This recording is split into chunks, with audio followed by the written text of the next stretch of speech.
Hi guys, സ്കൂളിൽ പഠിത്തമില്ലാത്ത ദിവസമാണെങ്കിൽ അന്നത്തെ ദിവസം മദ്രസയായിരിക്കും രാവിലെ ഉള്ളത്. 9 ആകുമ്പോഴത്തേക്ക് മദ്രസ വിടണം. രാവിലെ കഴിക്കാനുള്ളൊക്കെ അവൾ ഉണ്ടാക്കി വെച്ചിട്ടായിരിക്കും പോകുന്നത്. ഇപ്പോൾ സാധാരണ രാവിലെ ഒന്നും കഴിക്കാറില്ല. അഥവാ കുറച്ചെങ്കിലും കഴിക്കണമെങ്കിൽ തന്നെ അവർക്ക് ഇഷ്ടമുള്ള ഫുഡ് ആയിരിക്കണം. പുഴുങ്ങിയ മുട്ടയൊക്കെ കഴിക്കാറുണ്ട്. അതും രാവിലെ ആണെന്നുണ്ടെങ്കിൽ തോന്നണം കഴിക്കണമെന്ന്. മുട്ടയോടെ തന്നെ ഉപ്പും അതുപോലെ തന്നെ കുരുമുളക് പൊടിയൊക്കെ ഇട്ടിട്ടുണ്ട്. മുട്ട പുഴുങ്ങി വെച്ച് കണ്ടപ്പോഴത്തേക്ക് അമാന്തിച്ചാണ് വന്നത്. മൂത്ത ഉരുപ്പാണെന്നുണ്ടെങ്കിൽ കണ്ണായുടെ മുമ്പിൽ നിന്ന് മാറത്തില്ല. മദ്രസ 11:30 ആകുമ്പോഴത്തേക്ക് വിടത്തുള്ളൂ. അപ്പോഴത്തേക്ക് മതി കാപ്പി എന്ന് പറഞ്ഞു. ചായ മാത്രം കുടിച്ചോണ്ട് പോകും. സജിയുടെ ഫ്രണ്ടായ ആയിഷയ്ക്ക് കൊടുക്കാൻ വേണ്ടിയിട്ട് ബർത്ത്ഡേ ഗിഫ്റ്റാണ് കാണിക്കുന്നത്. ബെല്ലടിക്കും മുമ്പ് മദ്രസ കൊണ്ടാക്കി തിരിച്ചു വന്നിട്ട് ഫിഷിന് ഫുഡ് കൊടുത്തിട്ട് കുറേ ദിവസമായി. നമ്മുടെ കയ്യിലുണ്ടായിരുന്ന ഫുഡ് ആകപ്പാട് പൂത്തുപോയി. ഇന്നലെ വൈകുന്നേരം ഞാൻ ഒരു പാക്കറ്റ് പുതിയ മേടിച്ചിരുന്നു. 2 ദിവസം 3 ദിവസം ഇടവിട്ടൊക്കെ ഫുഡ് കൊടുക്കുന്ന ഫുഡ് മൊത്തം കഴിക്കുകയും ചെയ്യും. നമ്മൾ ഡെയിലി ഫുഡ് കൊടുക്കുകയാണെന്നുണ്ടെങ്കിൽ വേസ്റ്റ് ആയി കിടന്നിട്ട് ടാങ്കിൽ കിടന്നിട്ട് ഓക്സിജൻ അളവ് കുറഞ്ഞ് മീൻ ചത്തുപോകും. ടാങ്കിനകത്ത് എന്താണെന്നുള്ള കൺഫ്യൂഷൻ ആയിരിക്കും. എല്ലാം വൈകുന്നേരം ആയപ്പോഴത്തേക്ക് അവളെ വിളിക്കാൻ വേണ്ടി പോയി. എന്തായാലും ബസ് സ്റ്റോപ്പിൽ പോയിട്ട് 10-15 മിനിറ്റ് കാത്തിരിക്കേണ്ടി.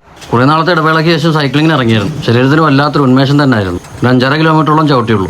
വൈകുന്നേരം സേഫിന്റെ കടയിൽ സാധനമൊക്കെ മേടിച്ചു. സലീം എന്തായാലും വൈകിട്ട് ചൂണ്ടിടാൻ പോയപ്പോൾ 2 കഴിവക്കുറെ കിട്ടി. അതുപോലെ തന്നെ രാവിലെ പോകാനുള്ള കിടക്കിയാണ് ഈ കാണുന്നത്. എനിക്ക് എന്തായാലും പോകാൻ പറ്റത്തില്ല, നമ്മുടെ സാഹചര്യം അതുപോലെയാണ്. നാളെ രാവിലത്തേക്ക് കിടക്കി നിൽക്കുമെന്ന് അറിയത്തില്ല, ഏകദേശം ഡെഡ് ആയിരിക്കുകയാണ്. അപ്പോൾ ഇന്നത്തെ ശേഷം ഇതൊക്കെയാണ്. അടുത്ത വീഡിയോ കാണുമ്പോഴേക്കും ബൈ.